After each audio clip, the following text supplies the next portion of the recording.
Hello students, good morning to all of you. आज हम अपनी सेकंड बुक स्टार्ट करेंगे, संसाधन एवं विकास, यानी कि ये हमारी ज्योग्राफी बुक है।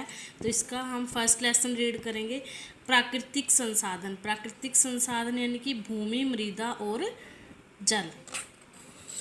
तो इसमें सबसे पहले नए शब्द जो न्यू वर्ड हैं वो पढ़ेंगे। फर्स्ट है हमारा फसल चक्र। मिट्टी की उपजाऊता को बराबर रखने के लिए विभिन्न प्रकार की फसलें उगाना क्या कहलाता है? फसल चक्र कहलाता है। नेक्स्ट है हमारा योग्य, कृषि योग्य भूमि। तो वह भूमि जिसका उपयोग फसल उगाने के लिए किया जाता है, यानी कि फसल बोने के लिए जिस भूमि का हम उपयोग करते हैं उसे कहेंगे कृषि योग्य भूमि। नेक्स्ट है मिट्टी का अपरदन, यानी कि हवा, जल और मानव प्रतिक्रियाओं के द्वारा मिट्टी की उपजाऊ ऊपरी परत को दूर ले जाना मिट्टी का अपरदन कहलाता है, यानी कि मिट्टी का कटाव भी हम इसको बोल सकते हैं। तो नेक्स्ट है प्रतिबंध। प्रतिबंध क्या होता है? सब कुछ जांचना। नेक्स्ट है पट्टीधारी कृषि। तो पट्टीधारी कृषि क्या होती है? एक ऐसी प्रणाली जिसमें फसलों को समांतर एवं ऊर्ध्वाधर पट्टियों में उगाया जाता है, यानी कि एक तरह से पट्टियां बना के फिर उसमें फसल को उगाया जाता है। नेक्स्ट है हमारा संरक्षण सुरक्षा पेटी, यानी कि किसी वस्तु का बचाव करना। मिट्टी की ऊपरी परत के बचाव के लिए श्रृंखला में वृक्ष लगाना, यानी कि एक पंक्ति में वृक्ष लगाना एक तरह से, ठीक है। नेक्स्ट है सीढ़ी नुमा कृषि। सीढ़ी नुमा कृषि क्या होती है? पहाड़ी क्षेत्रों में सीढ़ियाँ बनाकर जो कृषि की जाती है उसको क्या कहेंगे हम? सीढ़ी नुमा कृषि। यानी कि पहाड़ी क्षेत्रों में जैसे किसी एरिया को हमने साफ कर लिया, उस पर फसल उगा दी, फिर उससे ऊपर जाके फसल उगा दी, फिर उससे ऊपर, यानी कि एक तरह से सीढ़ी के आकार की जो खेती होती है उसको सीढ़ी नुमा खेती कहेंगे। ये पहाड़ी क्षेत्रों में, असम वगैरह में की जाती है। नेक्स्ट है बांध। बांध क्या होते हैं? जल को रोकने के लिए बांध बनाए जाते हैं ताकि जल के तेज बहाव को रोका जा सके। नेक्स्ट है हमारा जल चक्र, यानी कि वाटर साइकिल। एक वह प्रतिक्रिया जिसमें जल वाष्प के रूप में ऊपर उठता है और वर्षा के रूप में भूमि पर वापस आ जाता है, उसको हम कहेंगे जल चक्र। तो अब हम अपना लेसन स्टार्ट करते हैं।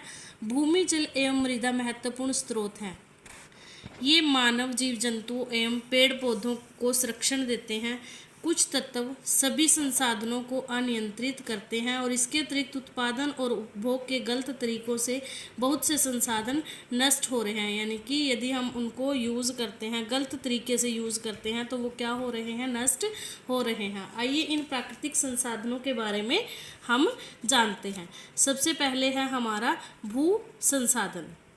भूमि प्राकृतिक का दिया गया एक महत्वपूर्ण उपहार है, यानी कि एक इम्पोर्टेंट गिफ्ट है। ये मनुष्य अपनी आवश्यकताओं की पूर्ति के लिए भूमि पर रहता है और इसका 21% जो भाग है वो अकार्बनिक संसाधन है।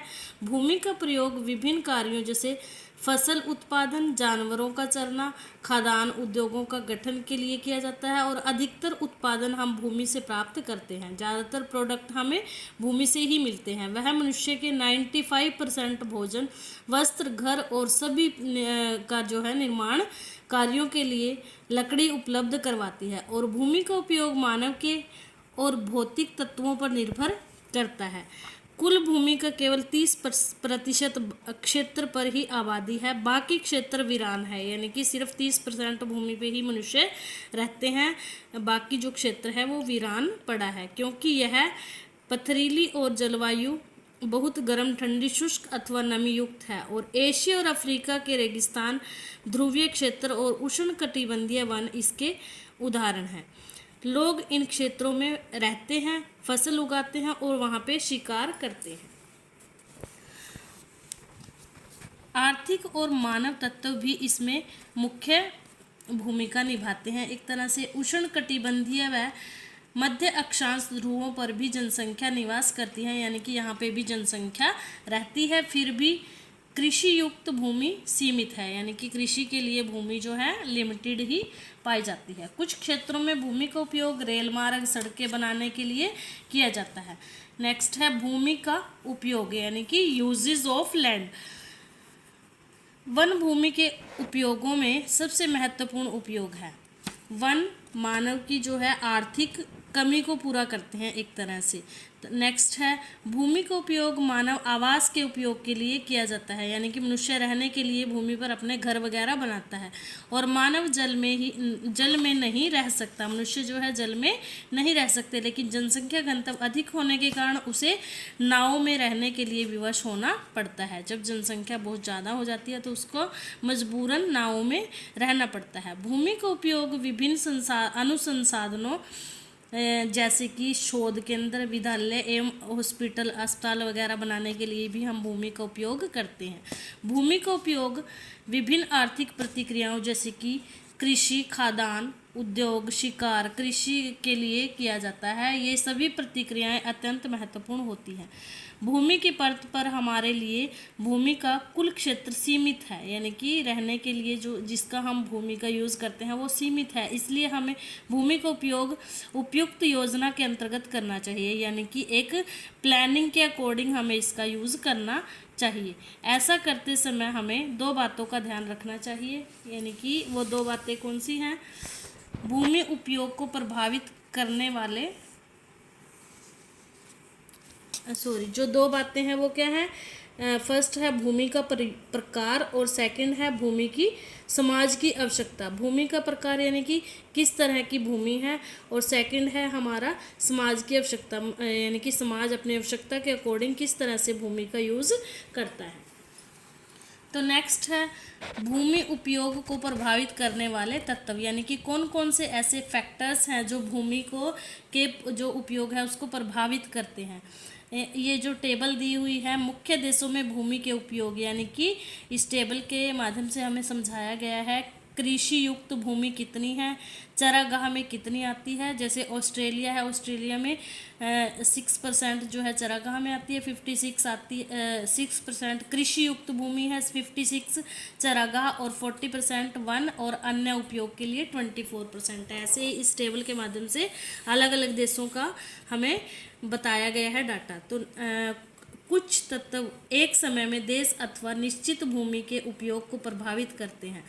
भौतिक तत्व जैसे भूतल, मृदा, जलवायु, खनिज संसाधन और जल की उपलब्धता के साधन भूमि के उपयोग में एक महत्वपूर्ण भूमिका निभाते हैं। उदाहरण के लिए खनिजों को खानों से और समतल उपजाऊ क्षेत्रों का उपयोग कृषि हेतु किया जाता है, यानी कि खानों से हम खनिज पदार्थ निकालते हैं, मिनरल्स वगैरह, और जो समतल क्षेत्र होता है उसमें हम खेती करते हैं।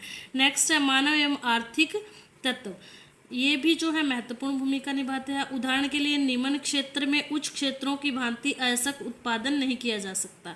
नेक्स्ट है हमारा ऊपरी और भूमिगत जल के साथ साथ संसाधनों की उपलब्धता भी भूमि के उपयोग में महत्वपूर्ण भूमिका निभाती है, क्योंकि इसका यह कारण है कि उत्तर के जो समतल बड़ा मैदान कृषि के लिए उपयुक्त है, क्योंकि इस पर ऊपरी जल व भूमिगत जल की उपलब्धता है, क्योंकि इस पे जो है भूमिगत जल पाया जाता है। नेक्स्ट जनसंख्या वृद्धि भूमि उपयोग के साथ साथ इस पर होने वाले परिवर्तनों का जो है मुख्य तत्व है। उदाहरण के लिए वनों की भूमि एवं कृषि की भूमि का संरक्षण इत्यादि।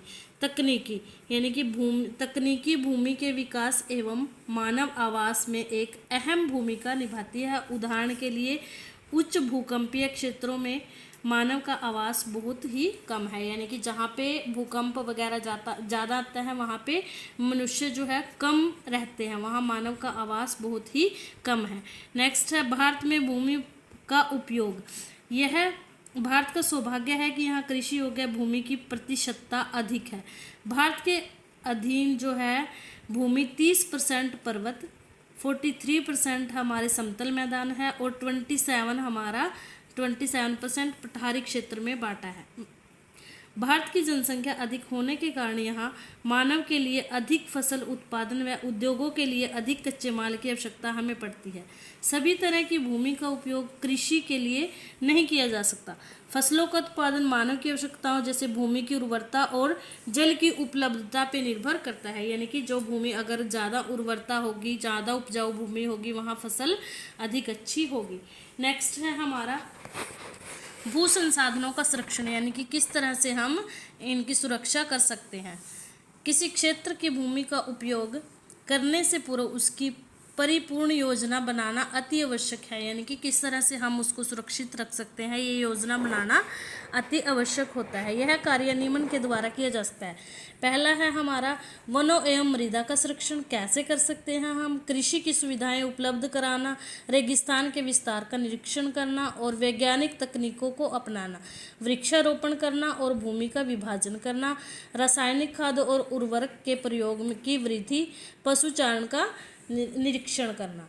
मनुष्य को आधुनिक तकनीकी को अपनाना चाहिए। असुरक्षा से भूमि का उपयोग बहुत सी समस्याओं जैसे कृषि के लिए भूमि की कमी, मृदा अपरदन को उत्पन्न करता है, यानी कि यदि हम सोच समझ के इसका इसका संरक्षण नहीं करते तो हमें जैसे कृषि के लिए भूमि की हमारे पास कमी हो जाएगी, मृदा अपरदन होगा यानी कि मिट्टी का कटाव बहुत ज़्यादा होगा।